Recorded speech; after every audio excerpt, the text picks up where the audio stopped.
Մոսկվայի Կարմիր հրապարակում ընթանում է մեծ հայրենական պատերազմում հաղթանակի 80-րդ ամյակին նվիրված զորահանդեսը։ Մասնակցում են մոտ 10,000 զինվորականներ, 114 միավոր տեխնիկա, նաև 72 ուղղաթիռ և ինքնաթիռ։ Հաղթանակի առաջին շքերթը տեղի է ունեցել Մոսկվայում 1945 թվականի հունիսի 24-ին։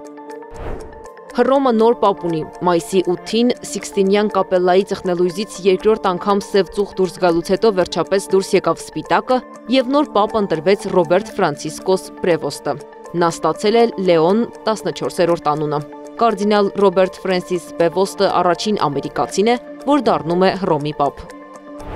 Թուրքիայի նավթային կորպորացիան միջազգային գործընկերների հետ իրականացված ուսումնասիրությունների արդյունքում Սոմալիում հայտնաբերել է նավթային պաշարներ։ Այժմ շարունակվում են որոնողական աշխատանքները։ Հայտնաբերված նավթային պաշարները կազմում են մոտավորապես 20 միլիարդ բարել։ Ըստ Սոմալիի և Թուրքիայի միջև ոլորտում գործակցության վերաբերյալ ստորագրված համաձայնագրի, նավթային պաշարներից ստացվող եկամտի 30%-ը պատկանում է Թուրքիային։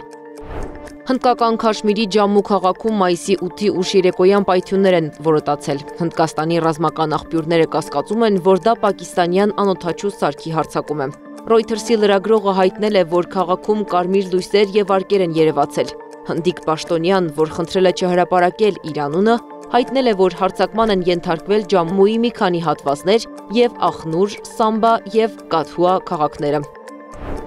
Թուրքիայում 2025-ի սկզբից մինչև հիմա արգելափակվել է սոցցանցի ավելի քան 27,000 օգտահաշիվ, հայտնել է Թուրքիայի ներքին գործերի նախարարությունը։ Արգելափակումների հիմնական պատճառները եղել են հասարակական կարգը խախտող, ահաբեկչություն քարոզող կամ տարածող, նաև ատելության խոսք պարունակող գրառումները։ Արգելափակված հաշիվների թվում կան ինչպես անհատական օգտատերերի, այնպես էլ լրատվական կայքերի և տարբեր կազմակերպությունների էջեր։